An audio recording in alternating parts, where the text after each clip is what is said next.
Welcome back to Sleepy Maester, where the world of Westeros unfolds slowly, chapter by chapter, like a story whispered at the edge of sleep. Tonight, we revisit 10 deaths that broke the hearts of millions. Not the villains who got what they deserved, not the faceless soldiers who fell on distant battlefields. These are the deaths that lingered, the ones that felt wrong, the ones that changed everything. Some of them died with honour, some died betrayed, some died alone, and some died surrounded by the people who loved them most. All of them deserved better. Settle in. Let the weight of Westeros press gently against you. This is a story of tragedy, told slowly, in the dark. Number 10. Shireen Baratheon. She was small and quiet and bright, a girl who loved books and dragons and the strange scarred man who served as her only real companion. Shireen Baratheon was born with greyscale on her face, a ruin of flesh that marked her as cursed in the eyes of many. Her mother barely touched her. Her father, Stannis, kept her locked away at Dragonstone like a secret he was ashamed of. But she read, she studied, she taught Ser Davos Seaworth, a man who had never learned his letters, how to read. She was patient and gentle and full of light in a cold, grey world. And then her father burned her alive. It was Melisandre who demanded the sacrifice, the Red Woman who believed that Shireen's royal blood would call fire from the heavens and save Stannis' dwindling army in the frozen north. And Stannis, a man who had sacrificed everything for a throne he believed was his by right, made the worst choice a father can make. Shireen screamed for her parents. She called out for them as the flames took her. Her mother, who had failed her every day of her life, finally broke and ran toward her too late. Her father stood and watched. It was the moment the show stripped away every last justification for Stannis Baratheon. Whatever he believed, whatever cause he served, he burned his daughter, and no victory, no throne, no prophecy could ever make that right. She was innocent, she was good, and the world of Westeros devoured her whole. Number 9. Khal Drogo. He was a conqueror. He was terrifying. He was the sun and stars to a girl who had been sold into marriage and found somehow something real on the other side of it. Khal Drogo died slowly. A wound treated by a Megi named Mirri Maz Duur festered not by accident but by design. The witch Daenerys trusted to save her husband used blood magic to keep him breathing without letting him live.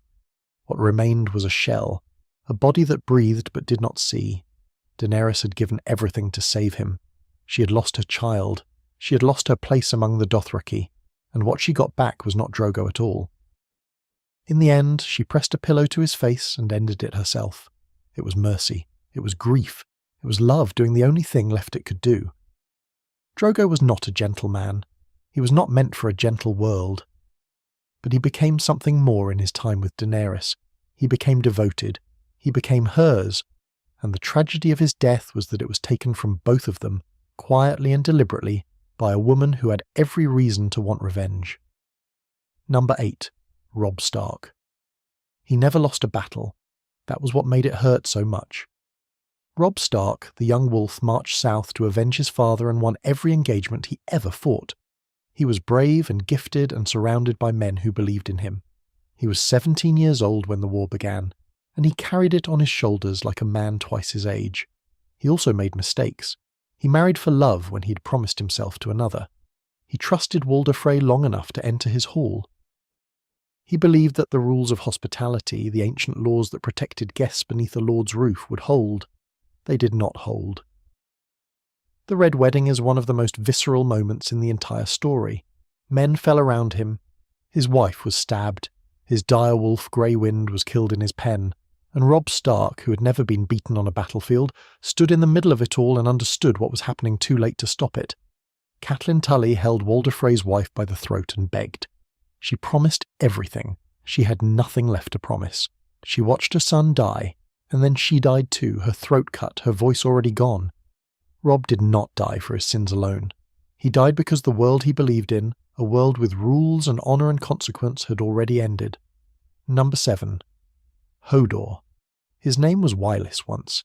He was a stable boy at Winterfell, large and kind and soft-spoken, with a whole life ahead of him.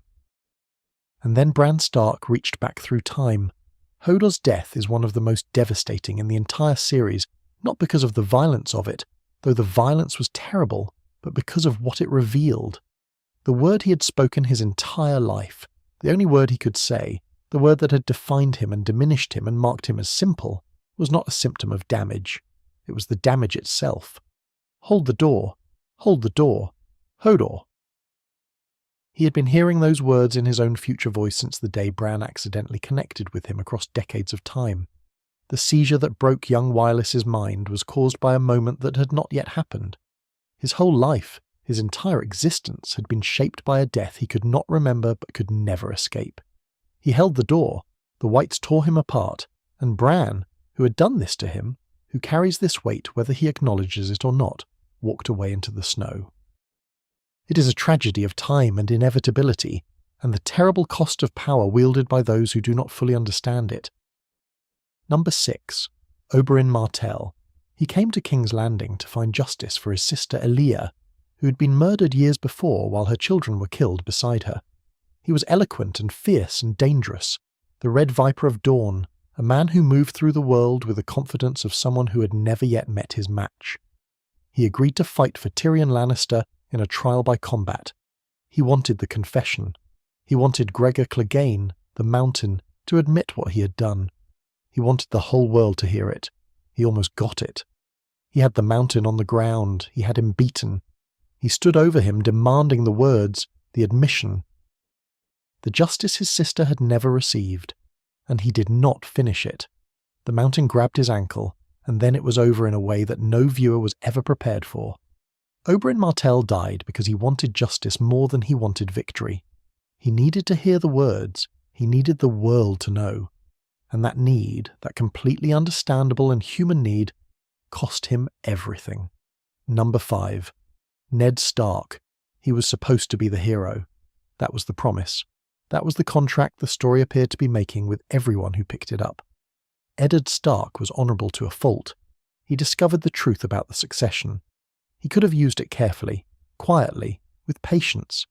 Instead, he warned Cersei. He gave her the chance to flee with her children. He believed that honour required it. She did not flee. She struck first.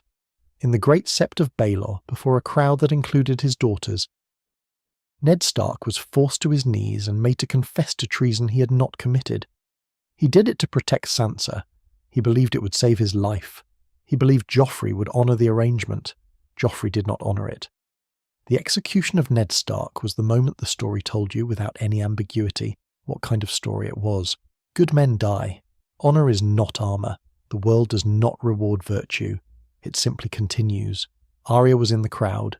She saw everything. The number 4, Ygritte. She died with an arrow in her chest and Jon Snow holding her. Ygritte was a wildling, fierce and sharp-tongued and more alive than almost anyone Jon had ever met. She taught him things about the world north of the Wall, about freedom and fire and what it meant to choose your own life rather than inherit someone else's. She loved him in the reckless, total way of someone who had never learned to protect herself from her own feelings. She also knew he would break her heart. She told him so. "You know nothing, Jon Snow." Over and over, in tenderness and in anger, like a warning she could not stop giving and he could not stop earning. When the wildling attack on Castle Black came, they were on opposite sides of the same wall. They had always been on opposite sides. And when a child's arrow found her first and Jon Snow found her after, there was nothing left to say that mattered. She died asking if they could go back to the cave, just for a little while, just back to the beginning, before everything went wrong. They could not go back. Number 3. Catelyn Stark. She spent the entire series fighting for her family with every weapon a woman in her position was allowed to use.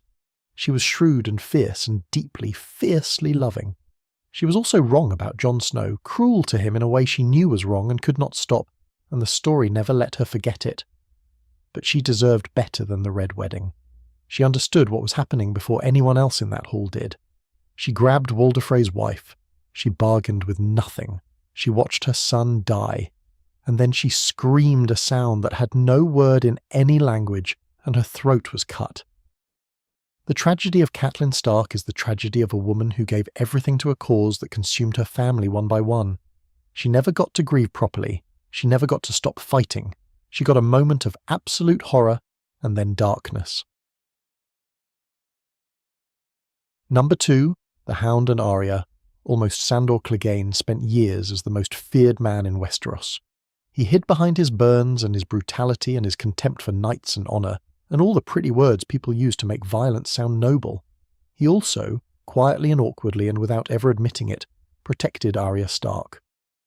When the Hound was left dying of his wounds, Arya sat beside him and did not give him mercy. She had his name on her list. She had reasons. She also had years of travel with a man who had, in his damaged and difficult way, tried to keep her alive. She left him there. She took his silver and walked away. It was cold. It was also survival. And it was one of the most quietly devastating moments the show produced. 2 broken people at the end of a road they had walked together, unable to cross the last distance between them. He did not make her list. But his absence made a mark on her anyway. Number 1, Jon Snow and Daenerys Targaryen. The tragedy of Jon Snow and Daenerys Targaryen is not a single death. It is a love that was always headed somewhere terrible. They came together slowly. He bent the knee. She began to trust. And then the world told them who they were to each other, and what had been building between them became something neither of them knew how to hold. Daenerys burned King's Landing. She won the war and lost herself in the winning of it.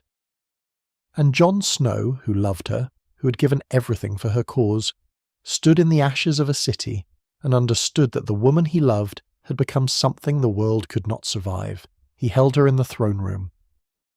He told her she was his queen, and he drove a blade into her heart. Drogon melted the Iron Throne, the thing she had wanted all her life, the thing that had cost her everything. He carried her away into the sky and she was gone. Jon was sent back to the Wall for killing a queen. He walked north into the snow with the free folk and left everything behind. No throne, no family, no future that looked like anything he had imagined. The tragedy of Daenerys is that she was right about almost everything, and was destroyed by the one thing no one warned her about, the cost of winning.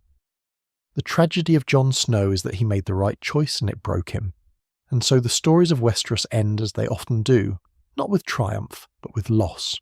With the quiet understanding that even in a world of dragons and prophecy and ancient magic, human hearts break in the same ordinary ways. Sleep now, let the fire fade, let the names drift.